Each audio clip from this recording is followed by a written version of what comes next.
Hey, taking a nice little night walk in the woods, but I was just having some random thoughts, and I figured maybe I would just kind of record and just sort of go off the cuff. But so the other day, my dad and I were watching this movie called Persona, which is a film directed by Ingmar Bergman, which I think most film fans know who he is, so I don't need to elaborate on what he's made, The Seventh Seal, Cries and Whisper, stuff like that. So we watched Persona, which was made in 1966, and it's a great film. I absolutely love it.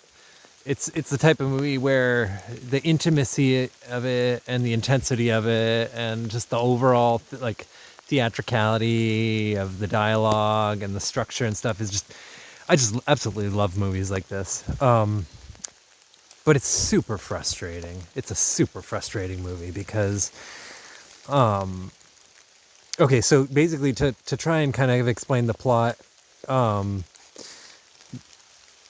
to summarize my frustrations with it, my big sort of thing that I try to untangle with it, more so now even than when I first saw it, was just how the fact that the second half of the film kind of makes the first half of the film make no sense. But the first half of the film was also already sort of challenging to put together in the first place, So that's sort of my overall summary of my feeling about the movie. So the movie itself is about these two women.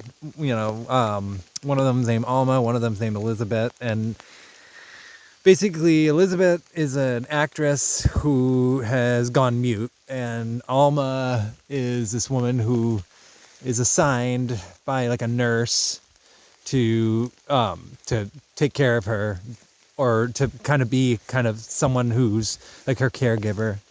And of course, at the beginning of the movie, the nurse is like, "Oh, you can, do this as long as you're interested in doing it." Is basically what she says. And so so the two women, they go over, they travel to a cottage, or actually, I guess it's more of a cabin. It's kind of a cabin by the sea type of deal, and it's a good setup. And Alma basically confides in Elizabeth about pretty much everything. And B.B. Anderson is the one who plays Alma, and Liv Ullmann is the one who plays Elizabeth. And basically, Alma starts getting to the point where she starts oversharing. And as the film sort of continues, and as she continues to confide in Elizabeth, the plot starts to kind of develop a little bit of an odd mystery where Alma starts to slowly find out that Elizabeth is actually sort of more or less the one who's kind of pulling the strings, and I'm not going to get into how she starts finding that out, but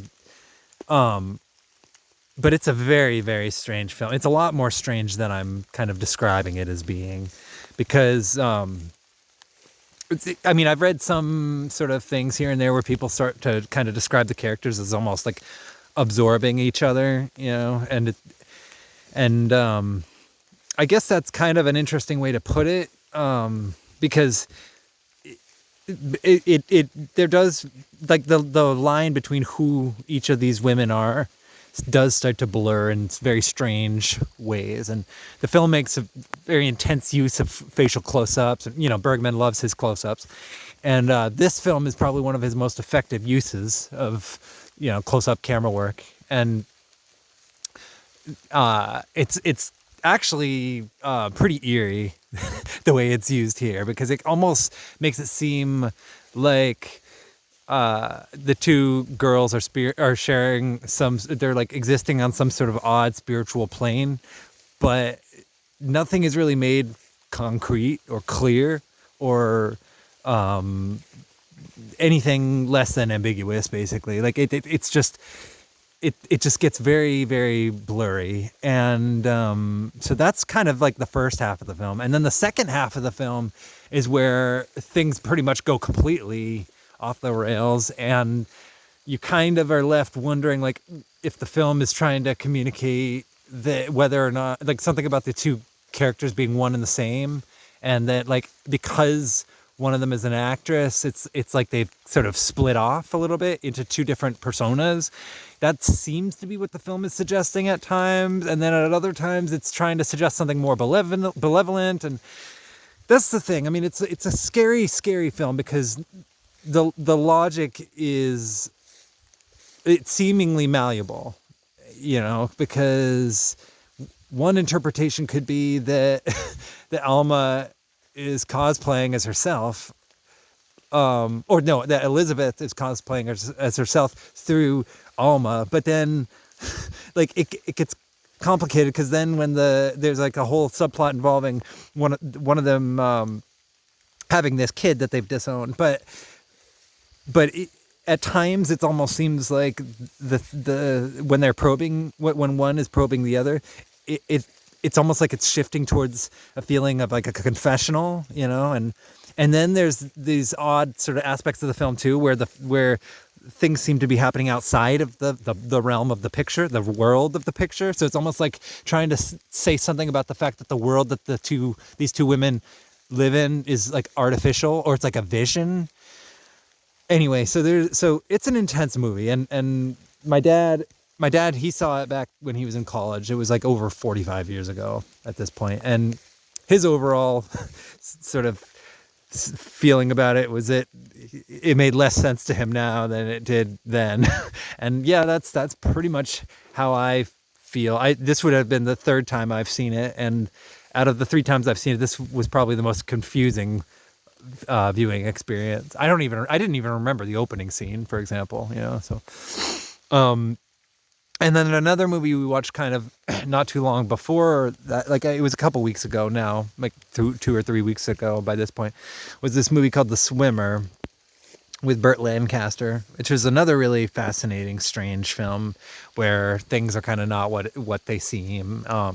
I'd say that The Swimmer is a lot less ambiguous about what it's trying to say.